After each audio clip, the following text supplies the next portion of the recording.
The throne of Satan is one of the darkest places on earth, where people worshipped gods far different from the God that Christians worship in the Bible. It's believed to be located in an ancient town called Pergamum, now part of Turkey. In that town, there was a huge statue of Zeus, a god from ancient tales. Early Christians perceived this statue as a symbol of Satan's presence.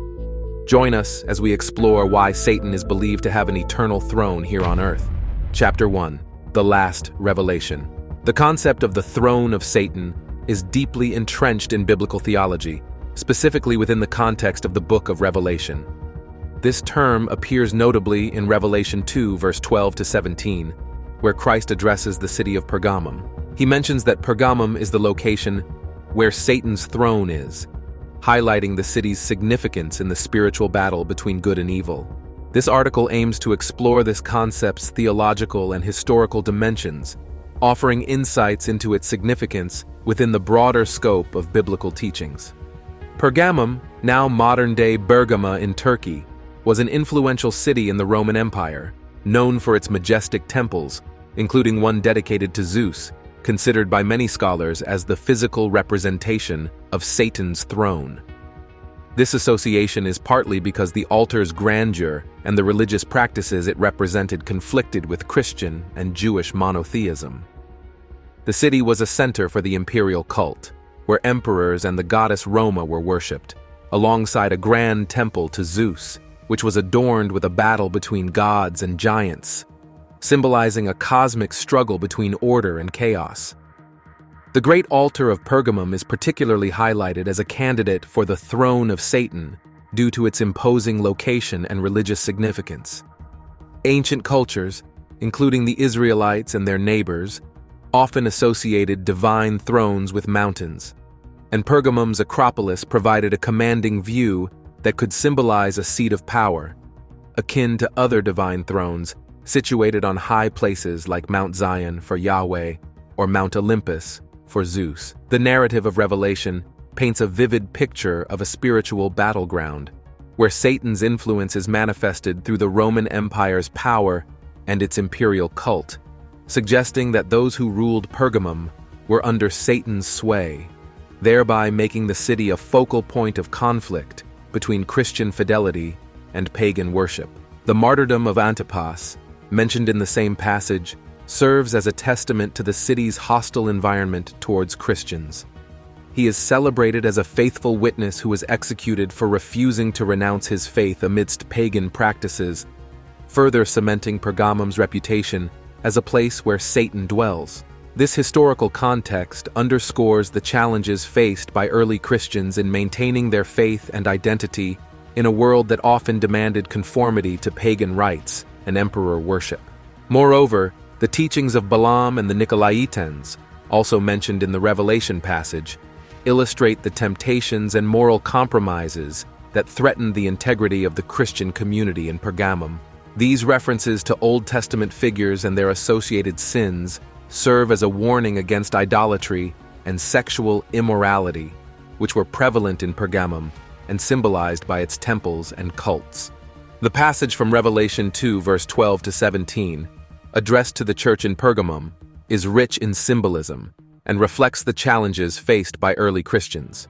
This section of Scripture reveals Jesus' awareness of the believer's situation, living in a place described as where Satan's throne is. This metaphorical language signifies a setting deeply immersed in idolatry and emperor worship, which posed significant spiritual challenges to the Christian community. Pergamum was a city of notable significance, boasting various temples dedicated to the Roman imperial cult and other deities, making it a stronghold of pagan worship. The reference to Satan's throne could imply the pervasive idolatry and the worship of the Roman emperor, which demanded political allegiance and civic pride, often at the expense of Christian confession. The letter commends the believers for holding fast to their faith despite the persecution and spiritual adversity symbolized by their environment. However, it also contains a rebuke for tolerating teachings that led to moral compromise, paralleling the Old Testament story of Balaam, who led Israel into sin for personal gain. This warns against the dangers of syncretism and the loss of spiritual integrity through compromise with the surrounding pagan culture. Jesus' acknowledgement of the death of Antipas as a faithful martyr in Pergamum emphasizes the ultimate sacrifice in the face of persecution. This highlights the gravity of their faithfulness amidst a hostile environment. The call to overcome such adversities with faithfulness is a central theme, promising spiritual rewards that far outweigh earthly tribulations. Moreover, the mention of Satan's throne as possibly relating to the Jewish synagogue, which rejected Jesus as the Messiah, introduces an additional layer of conflict. This interpretation suggests a spiritual struggle against Roman paganism and the rejection of Jesus by parts of the Jewish community, making Pergamum a complex battleground of faith. Next, we'll look closely at an important idea about faith and everyday problems to understand its significance and background better. Chapter 2. A religious dispute. Different Christian scholars and theologians have varied opinions on what the throne of Satan means. Some think of it as a symbol of any power or system that opposes God and persecutes those who believe in him. This viewpoint matches the Book of Revelation's overall symbolic and visionary style. This book is known for its vivid imagery, use of numbers, and events that often have deeper spiritual or metaphorical meanings. Revelation is seen as a kind of visual prophecy, shown through visions given to John, where symbols are very important. It uses numbers like 7, which means completeness, or 12, representing God's people, and flexible ways of showing time. This suggests that when trying to understand the throne of Satan, one should think about the symbolic nature of the Book of Revelation. Over time, the way Christians view Satan has changed. Traditionally, in Judaism, Christianity, and Islam, Satan is seen as an angel who went against God and was thrown out of heaven, becoming God's and humanity's enemy. Important parts of the Bible support this view in Ezekiel and Isaiah, and by Jesus' own words in the New Testament about seeing Satan fall from heaven. Satan's role in tempting Jesus in the desert and his involvement in Job's suffering underline his position as an adversary. Moreover, literary works like John Milton's Paradise Lost have further shaped how people understand Satan, presenting him as a proud and vengeful character against God. This shows how complex and varied the idea of Satan is in Christian theology. Thus, the various interpretations of the throne of Satan mix historical facts, literal readings, metaphors, and theological ideas, showing how Christian thought has dealt with the concept of evil and resistance to divine authority over many years. These interpretations are not just about understanding spiritual battles, but also comment on the difficulties believers face in keeping their faith in times of persecution and moral decay. Pergamum, an old Greek city in what is now Turkey, has a long and rich history. It started in the 3rd century BC as the capital of the Attalid dynasty and later became part of the Roman Empire. Located 16 miles from the Aegean Sea on a high hill, Pergamum was an important center for culture, science, and politics, connecting Europe and the Middle East. In the Hellenistic era, Pergamum was the capital of the Kingdom of Pergamon under the Attalid dynasty from 281 to 133 BC. It turned into a major center for Greek culture, with many important buildings like the famous Pergamon altar. The city was known for its steep theater, big stoa, gymnasium, city walls, and the sanctuary of Cybele, all well integrated into its design. Its strategic and high location helped it stand out and be well defended. The Library of Pergamum, which competed with the Great Library of Alexandria, showed the city's intellectual and cultural strengths. Contrary to what some think, Pergamum didn't invent parchment, but produced much of it. The library drew in intellectuals and artists from around the Mediterranean, enriching the city's cultural life. Under Roman rule, after 133 BC, Pergamum kept growing as a metropolis and the capital of the Roman province of Asia. The Romans added new buildings and kept up the old ones, making Pergamum even more important as a center for culture and imperial worship.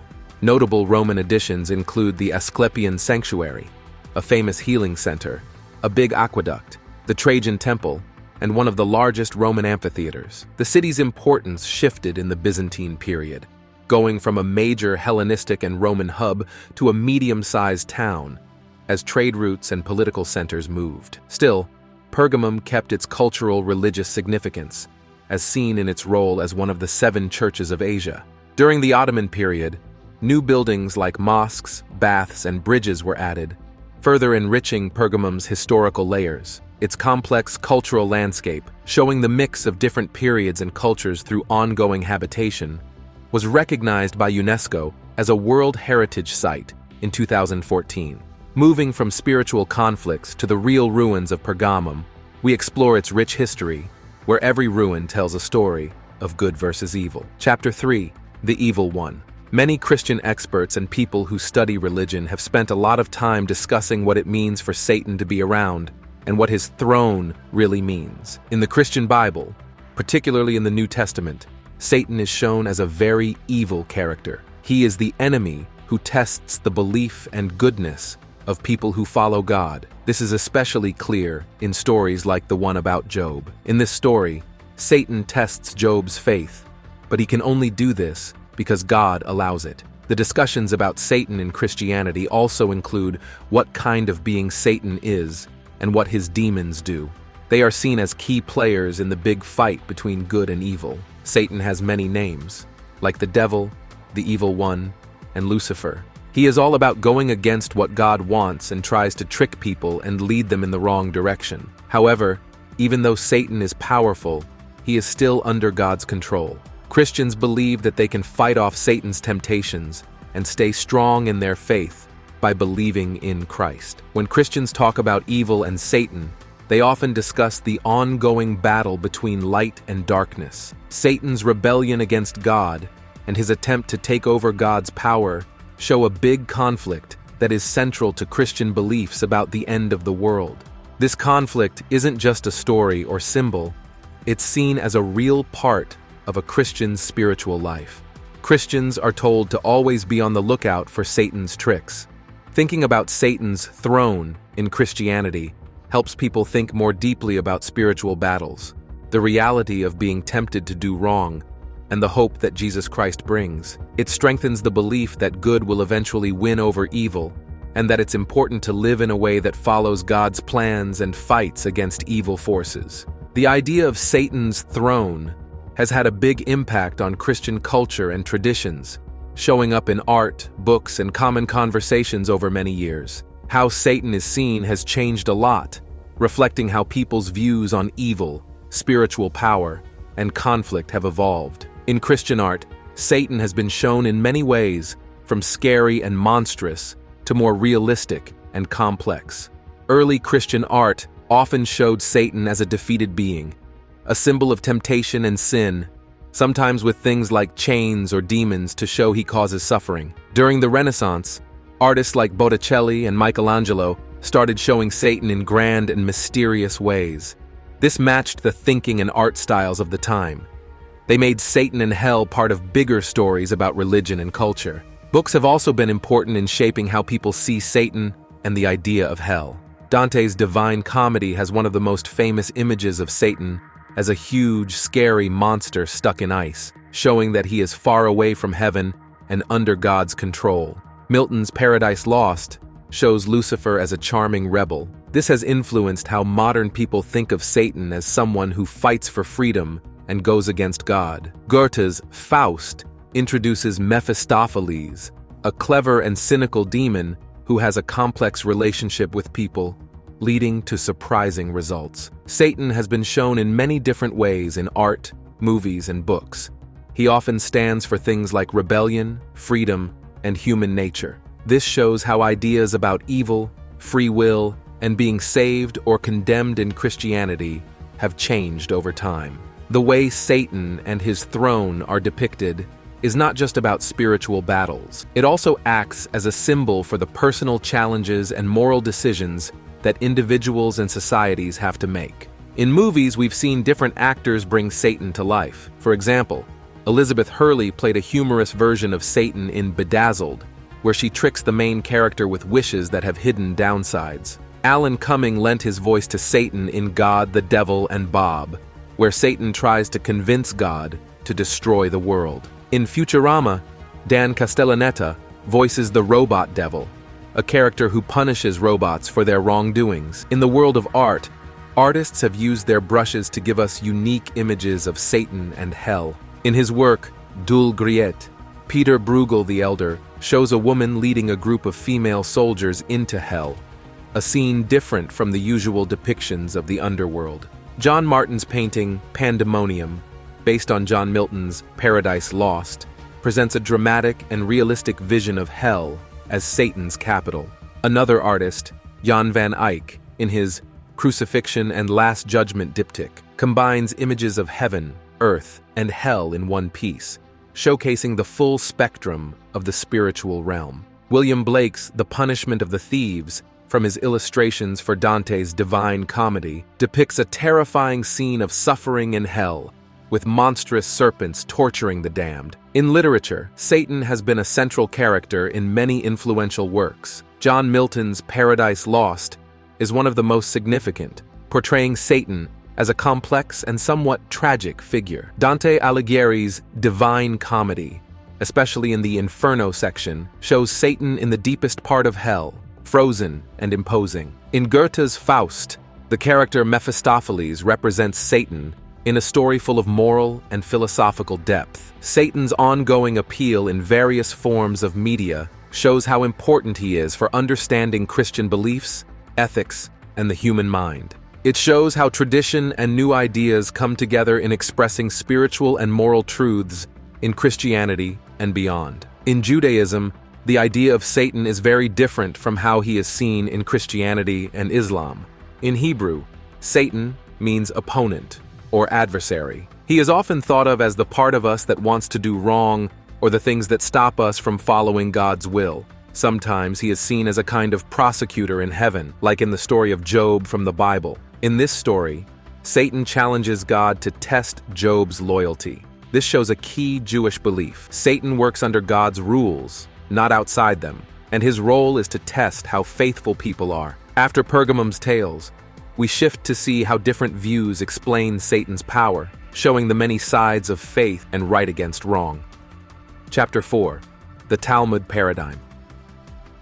In Christianity, Satan is often seen as a fallen angel or a separate force that stands against God. However, in Jewish beliefs, which include texts like the Talmud and Kabbalistic writings, Satan is not an enemy of God. Instead, he is part of God's creation and has a specific job to do. The Talmud, an important Jewish text, talks about Satan being the same as the Yetzer Hara, which means the evil inclination, and also as the angel of death. This shows that in Jewish thought, Satan is a figure that brings challenges to people's spiritual lives. According to this belief, facing evil and temptation is a normal part of being human. These challenges are seen as chances for people to grow and become closer to God. In Kabbalah and Hasidic traditions, which are more mystical parts of Jewish thought, Satan is viewed in a deeper and more complex way.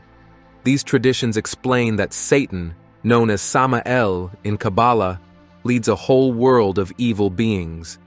This world exists alongside the world of good and holiness. This evil side, called Sitra Achra, works against the order set by God and tries to lead people away from their spiritual paths. However, even in these traditions, evil is not just bad by itself. It's seen as a necessary part of God's plan. It's there to give people free choice and the chance to grow spiritually. The story of Job in the Jewish tradition is a good example of how Jews view Satan.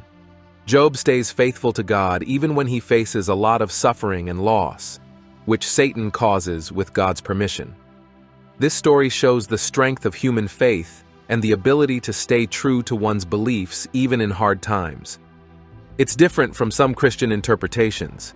It highlights the Jewish ideas of free choice, the reason behind suffering, and how God's justice works. Also, the way Jewish beliefs look at evil, as shown by the figure of Satan, is quite different from Christian ideas about original sin and salvation. In Jewish thought, since God created evil, it shows that God's plans are complex and that humans have a role in choosing their paths. This idea is found in the Torah and the teachings of the prophets. These texts tell people to choose good over evil and talk about the chance to change one's ways and be forgiven by God. Overall, in Jewish beliefs, Satan is seen as a part of God's plan, not as a rebel or an enemy of God. This view helps us understand the role of evil and temptation in life. It reminds us of the importance of free will, the complexities of being human, and the chance to find redemption through faith and living a good life.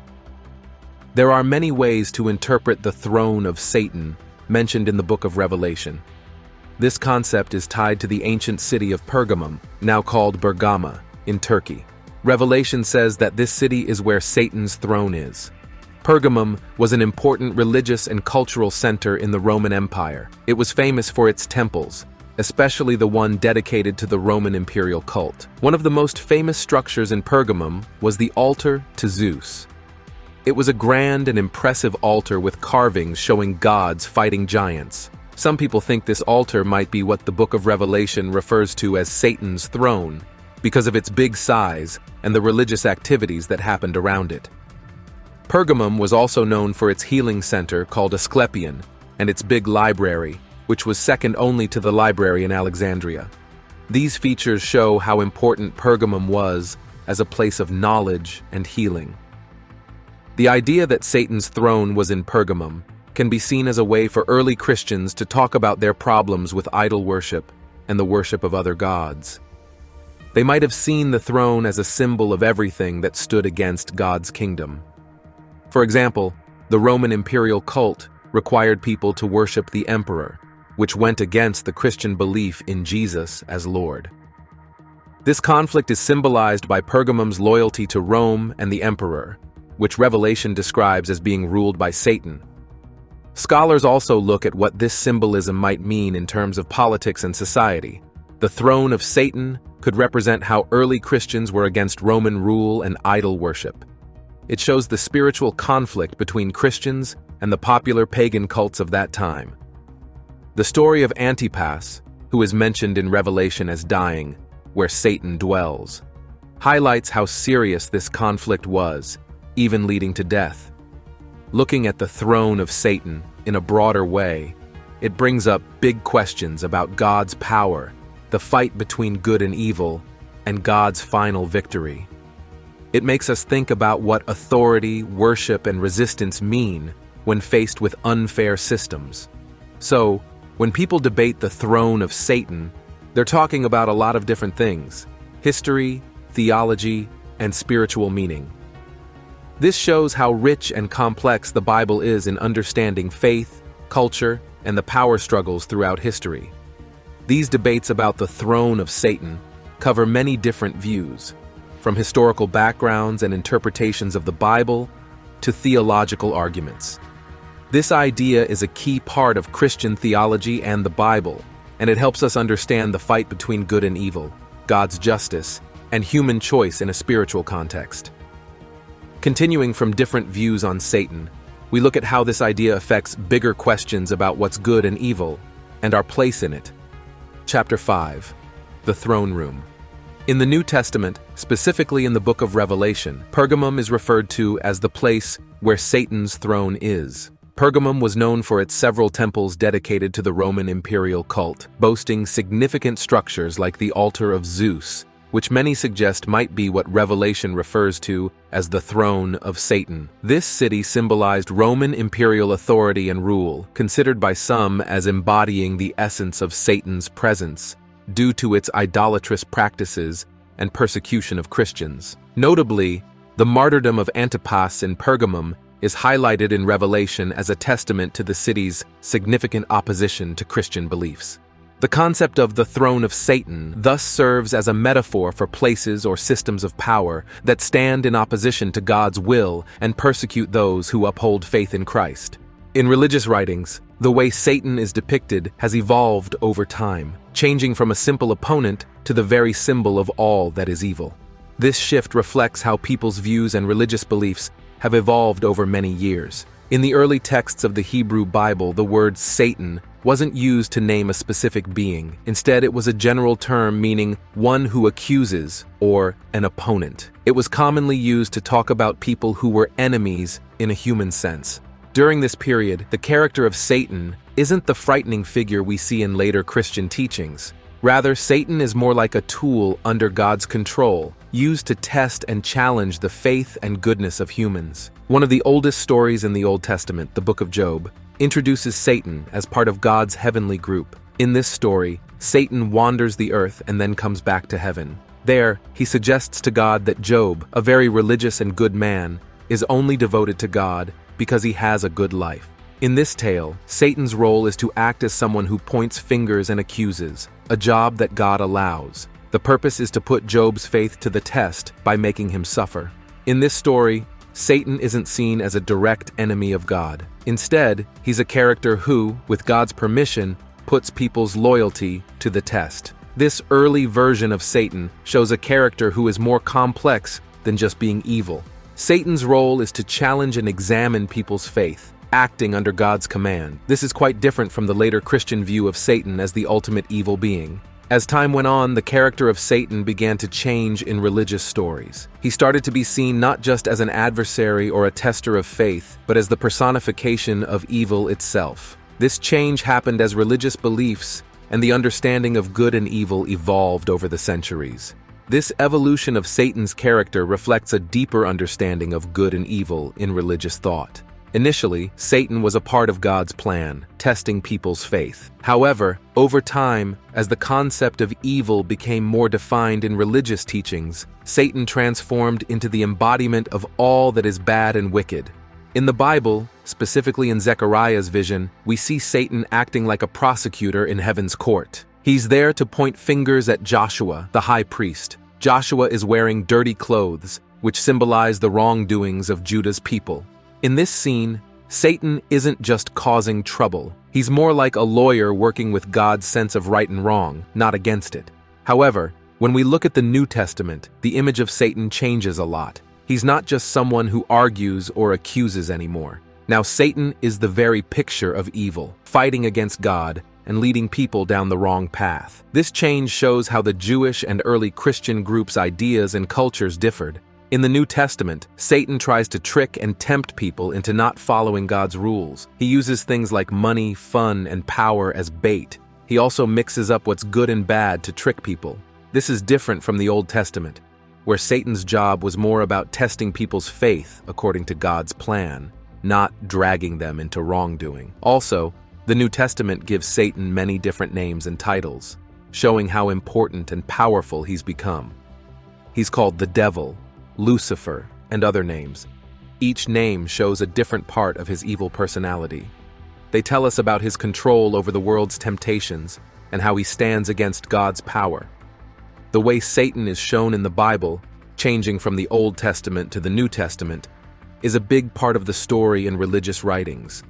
It shows how he went from being a character in God's world with a specific job to the main bad guy, the symbol of all evil. This change is like a mirror that reflects how religious ideas and how people think about evil have grown and changed over time in different cultures and historical periods. What do you think about how Satan changed from just a tester in old stories to pure evil in later ones? Does it show how people's ideas of right and wrong have changed over time?